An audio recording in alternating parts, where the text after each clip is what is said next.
Welcome dear audience, students and scholars. Here I am Dr. Amjad Ali. Dear scholars, so far as we have selected the elements of the dynamic model of aggregate demand and aggregate supply. Now with the help of those selected elements, we are solving the dynamic model of aggregate demand and aggregate supply model in this video, and then we will also review the long run equilibrium of aggregate demand and aggregate supply, as well as the short run equilibrium of aggregate demand and aggregate supply model. Okay, let's discuss first the structure of the model. We have now look at each of the pieces of the dynamic aggregate demand and aggregate supply model. To summarize, here are 5 equations that make up the model. The first equation, the demand for goods and services, Yt is equal to Yt over bar minus alpha into RT minus rho plus epsilon T. The second equation, Fisher equation, RT is equal to It minus Et pi t plus 1. The third equation, the Phillips curve, pi t is equal to Et minus 1 pi t plus phi into Yt minus Yt over bar plus Vt. The fourth equation, that is the adaptive expectation, Et pi t plus 1 is equal to pi t. Fifth equation, that is the monetary policy rule, It is equal to pi t plus rho plus theta pi into pi t minus pi t static plus theta y into Yt minus Yt over bar. These 5 equations determine the paths of the model's 5 endogenous variable output Yt, real interest rate Rt, inflation pi t, and expected inflation Et pi t plus 1, and nominal interest rate It. Okay, before moving further, let's discuss the definitions of the variables and the parameters which are used in the dynamic model of aggregate demand and aggregate supply. So here we have the variables and the parameters in the dynamic aggregate demand and aggregate supply model. Here we have some endogenous variable output Yt, inflation pi t, real interest rate Rt, nominal interest rate It, expected inflation Et pi t plus 1. There are some exogenous variable. That first one is natural level of output Yt over bar, and the central bank's target for inflation, that is the second variable pi t static. Third variable is shock to the demand for goods and services, epsilon t. And the fourth exogenous variable, shocks to the Phillips curve supply shock, that is Vt. Here we have one predetermined variable, that is previous period's inflation pi t minus 1.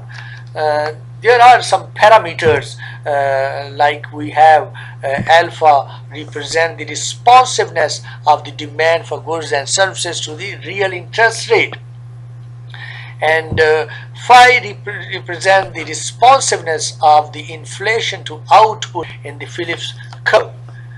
Theta pi represent the responsiveness of the nominal interest rate to inflation in the monetary policy. Theta y represents the responsiveness of nominal interest rate to output in the monetary policy.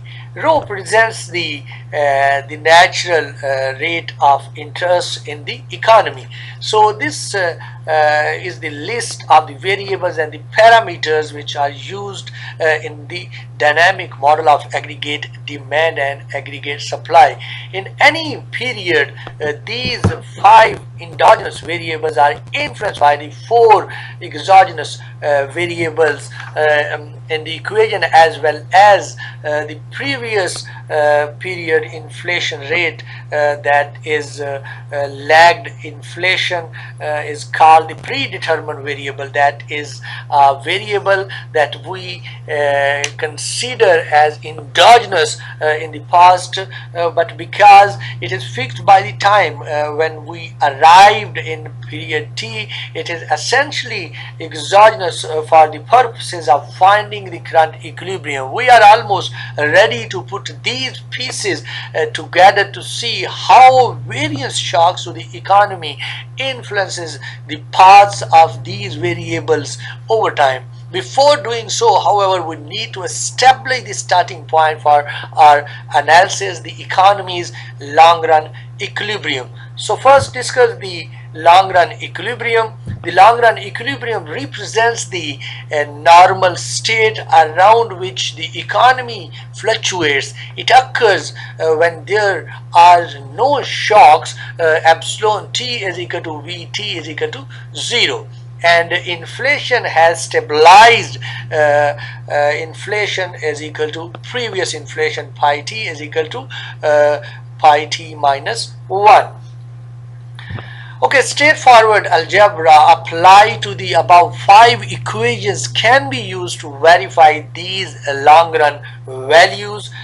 We have yt is equal to yt over bar, and rt is equal to rho, and pi t is equal to pi t static, and et pi t plus 1 is equal to pi t static, and it is equal to rho plus pi t static. In words, the long-run equilibrium is described as follow: output and the real interest rate are there at natural level. Inflation and expected inflations are their target rate of inflation that is set by the central bank, and the nominal interest rate equals the natural rate of interest plus the target inflation that is set by the central bank. Moving toward the further explanation about the long-run equilibrium. The long-run equilibrium of the model reflects two related principles: the classical dichotomy and monetary neutrality. Recall that the classical dichotomy is the separation of real from nominal variables, and monetary neutrality is the property according to which monetary policy does not influence real variables. The equations immediately above show that the central bank's inflation target pi t static influences only inflation pi t, expected inflation et pi t plus 1, and nominal interest rate it. Okay, if central bank raises its inflation target, then inflation, expected inflation, and nominal interest rate all increase by the same amount. Okay, the real variables output yt and the real interest rate rt do not depend on monetary policy. In these ways, the long-run equilibrium of dynamic aggregate demand and aggregate supply model mirrors the classical model which we have discussed in our previous videos. Let's move toward the dynamic aggregate supply curve. Okay, to study the behavior of this economy in the short run, it is useful to analyze the model graphically. Because graphs have two axes, we need to focus on two variables. We will use output yt and inflation pi t as the variables on the two axes because these are the variables of central interest.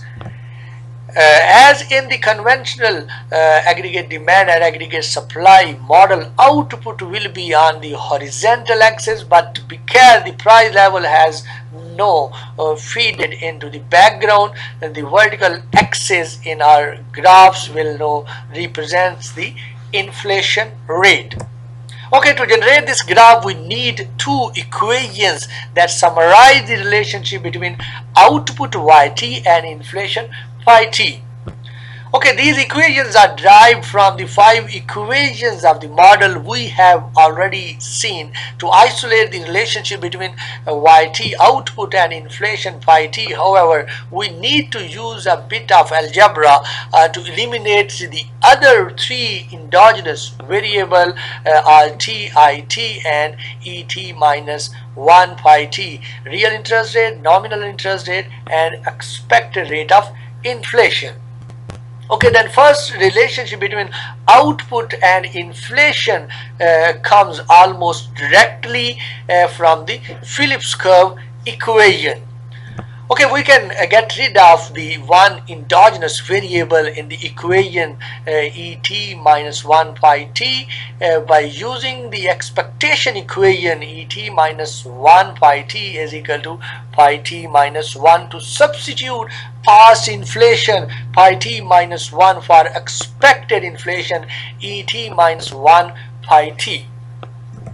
Okay, with this substitution, the equation for the Phillips curve becomes as phi t is equal to phi t minus 1 plus phi into yt minus yt over bar plus vt. This equation relates inflation and output for given values of two exogenous variable yt over bar and Vt, and here we have a predetermined variable Yt minus 1, that is a previous year inflation.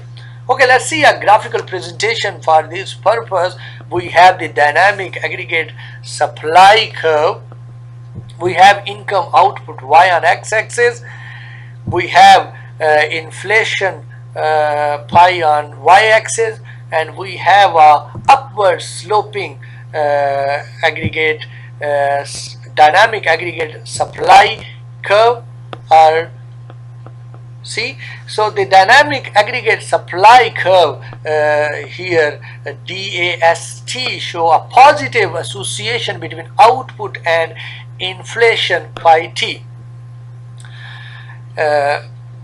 Its upward slope reflects Phillips curve relationship. Other things equal, a high level of economic activities are associated with a high inflation. The dynamic aggregate supply curve is drawn for given values of the past inflation phi t minus 1 and the natural level of output yt over bar and the supply shock v t. When these variables changes, we have a shift in the dynamic aggregate supply equations. So this graph overall presents the relationship between inflation and output. We call this upward sloping curve the dynamic aggregate supply curve, or ADST. The dynamic aggregate supply curve is similar to the aggregate supply curve which we have discussed in our previous videos. Expect that inflation rather than the price level is on the vertical axis. The aggregate supply curve here show how inflation is related to output in the short run. Its upward slope reflects the Phillips curve. Other things equal, we have supposed that here high level of economic activities generates the high level of inflation in the economy. The dynamic aggregate supply curve is drawn for given values of the past inflation, natural level of output yt over bar and the supply shock that is vt. If any of these exogenous variables changes, we have a shift of upward and downward in the dynamic aggregate supply curve. One of our tasks which we have to discuss and trace out while discussing about the implication of the dynamic aggregate demand and aggregate supply model. Okay, moving towards the dynamic aggregate demand curve. The dynamic aggregate supply curve is one of the two relationships between the output and inflation that determines the economy's short-run equilibrium. The other relationship is the dynamic aggregate demand curve. We derive it by combining four equations from the model and then eliminating all the endogenous variables other than output and inflation. We begin with the demand for goods and services equation. We have YT is equal to YT over bar minus alpha into RT minus rho plus epsilon T. Okay, to eliminate the endogenous variable RT, the real interest rate, we use the Fisher equation to substitute IT minus ET pi t plus 1 for RT.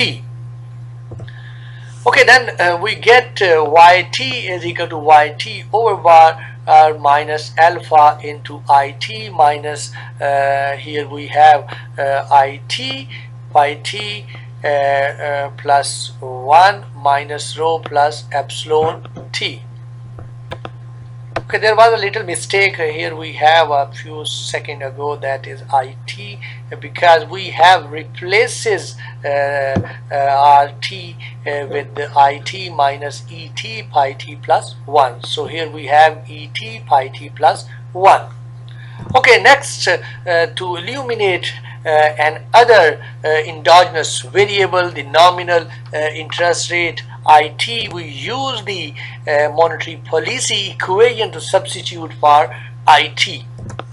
So we have YT is equal to YT over bar minus alpha into pi t plus rho plus theta pi into pi t minus pi t static plus theta y into YT minus YT over bar minus ET pi t plus 1 minus rho, and that is we have here plus epsilon T.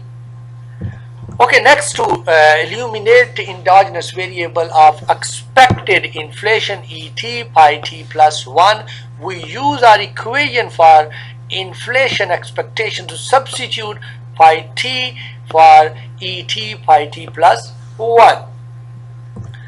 Okay, then we have YT is equal to YT over bar minus alpha into pi t plus rho plus theta pi into pi t minus pi t static plus theta y into YT minus YT over bar minus pi minus rho and plus epsilon T. Okay, notice that the positive pi t and r inside the bracket cancel the negative 1. The equation simplifies to here. See, we have a negative pi t and plus pi t, and we have a rho negative and positive. So here we have a little mistake here, so I have to put a rho sign here instead of r. So here we have rho.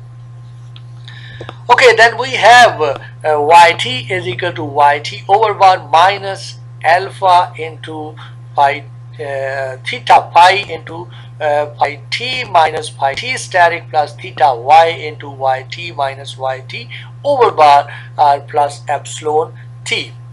Okay, if we now bring like terms together and solve this equation for YT, we obtain YT is equal to YT over bar minus here we have a whole bracket here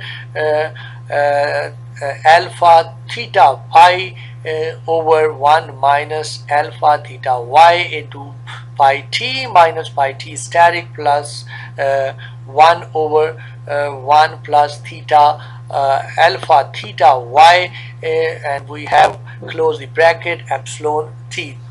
This equation relates output YT to inflation pi t for given values of three exogenous variable. Here we have YT over bar and pi t static and epsilon T.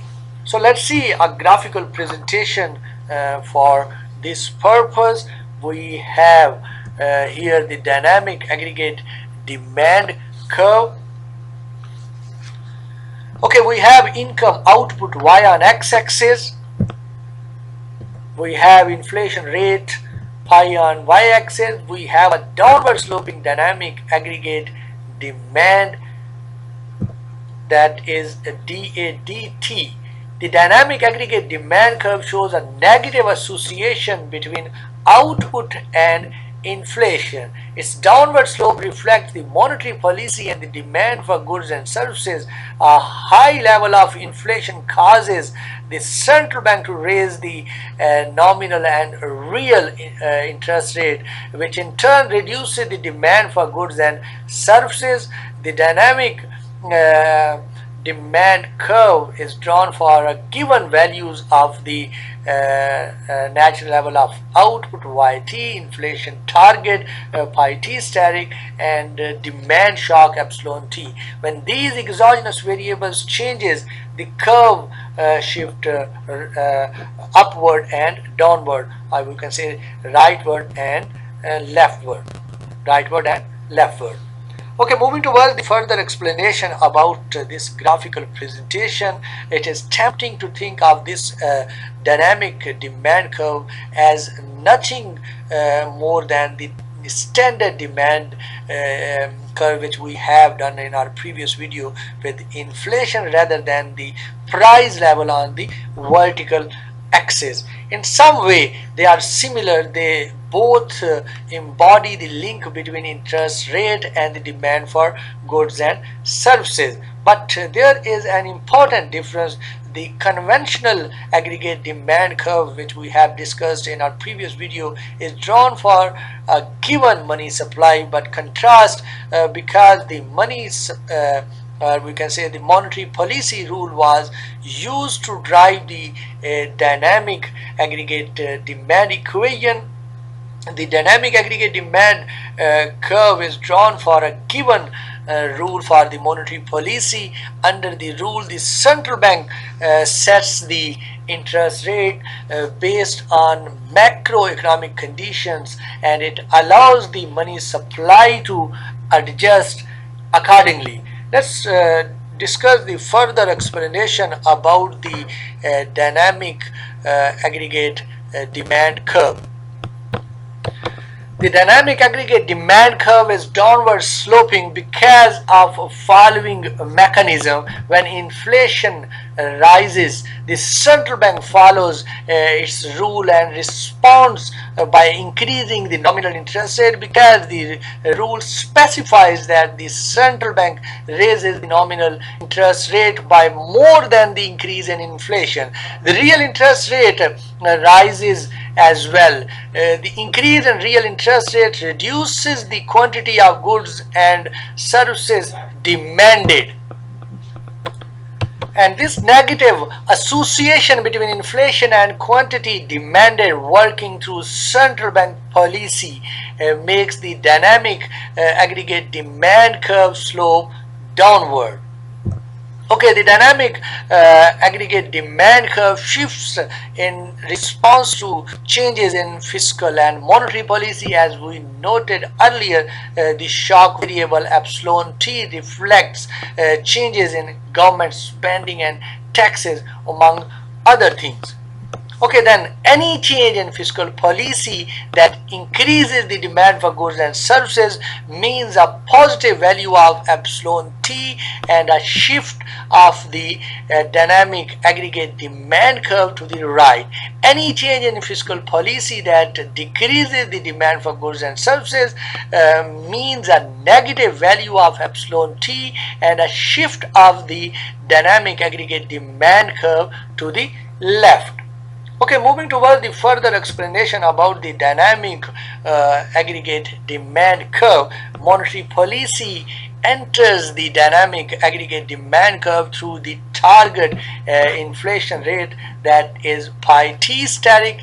the dynamic aggregate demand equation shows that other things equal, an increase in pi t static raises the quantity of output demanded. There are two negative signs in front of pi t static. We can say the target inflation rate set by the central bank, so the effect is positive. Okay, here is the mechanism that lies behind this mathematical result. When central bank raises its target for inflation, it pursues a more expansionary monetary policy by reducing the nominal interest rate. Okay, the lower nominal interest rate in turn means a lower real interest rate, which stimulates spending on goods and services. Okay, thus output is higher for any given inflation rate, so the dynamic aggregate demand curve shifts to the right. Okay, conversely, when the central bank reduces its target for inflation, it raises nominal interest rate as well as the real interest rate, thereby dampening demand for goods and services and shifting the dynamic aggregate demand curve to the left. Okay, let's move towards the short-run equilibrium of the aggregate demand and aggregate supply. The equilibrium short-run, we can say the economy's short-run equilibrium is determined by the intersection of the dynamic aggregate demand curve and the dynamic aggregate supply curve. Okay, the economy can be represented algebraically using the two equations we have just derived. We have here the dynamic aggregate demand curve, and we have the dynamic aggregate supply equation or curve. Okay, these two equations present that in any period t, these equations together determine two endogenous variables, that is output and inflation, pi t and yt. The solution depends on 5 other variables that are exogenous or at least determined prior to the period t.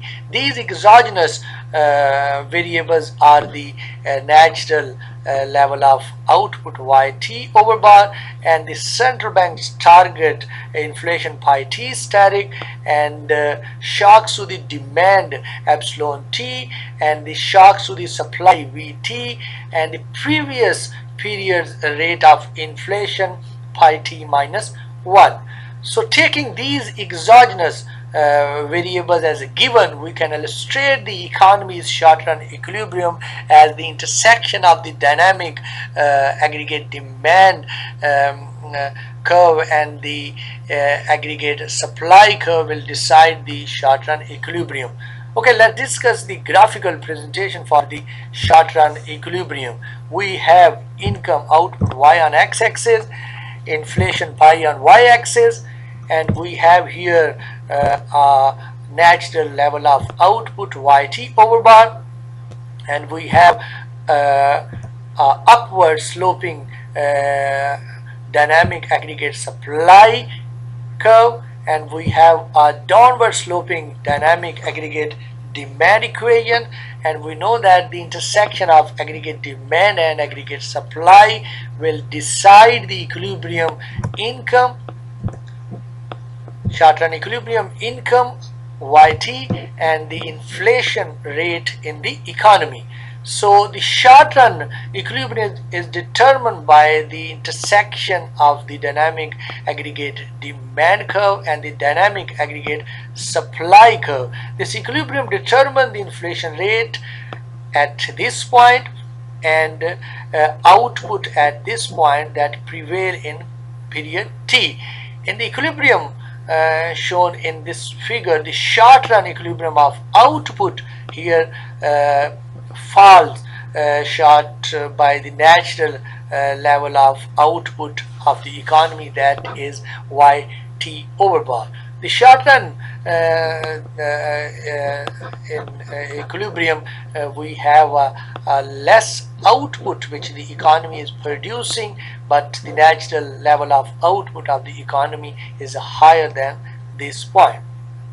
Okay, let's see the further explanation about the Shortrun equilibrium.